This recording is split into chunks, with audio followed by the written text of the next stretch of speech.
First of all, I'm really proud of our guys' effort in the second half. They went and fought, competed, and I think they held the other group to what, I don't know, 25% in the second half. And we didn't come out right. We understand that. We've had a lot of adversity here in the last week or so. I want to say this. You know, I've coached for 42 years, and I love this school. My father played here, okay? Nobody wants to win here more than I do, okay? I've coached at this university for 16 years. And I think it's time for somebody else to have the opportunity to have the joy that I've had, the agony that I've had, the acclaim that I've had, and the heartbreak that I've had in my career. I want what's best for this school. I want what's best as they move forward.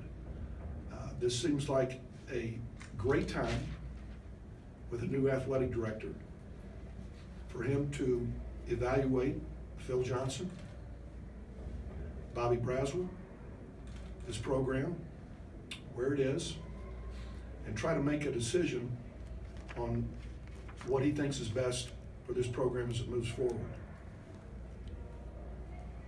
I want to thank Dr. Natalicio for giving me the opportunity to coach here.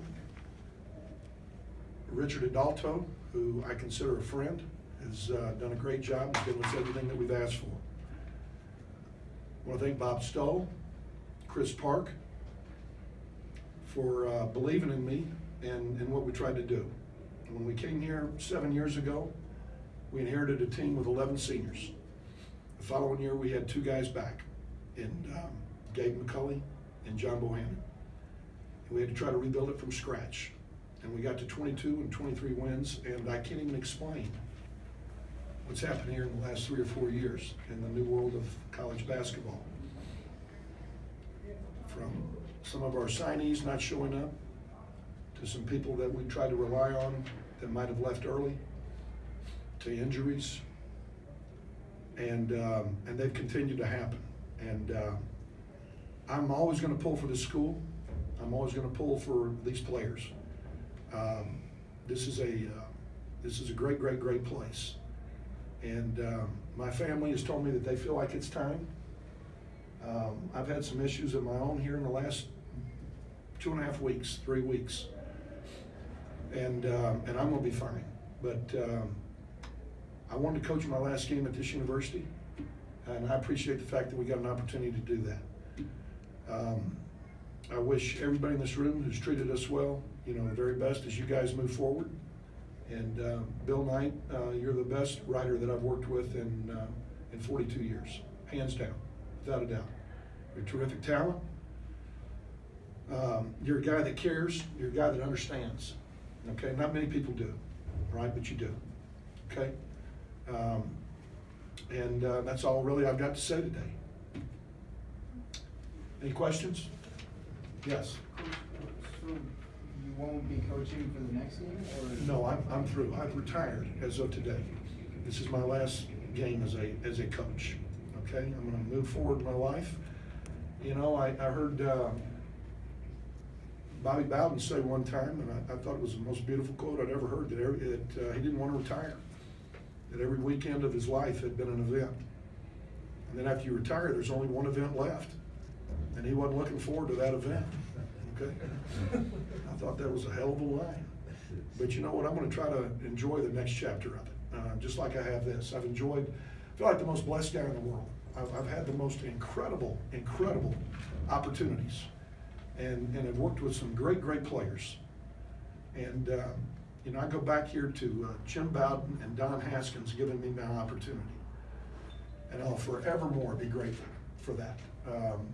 It changed my life. And I think people outside this part of the world don't understand what a great, great city this is, and what a great basketball job this is. Okay, a lot has changed with this job. And one thing that I would encourage our new athletic director and university president to do is try to find a vehicle to get this school where it belongs in the Mountain West Conference.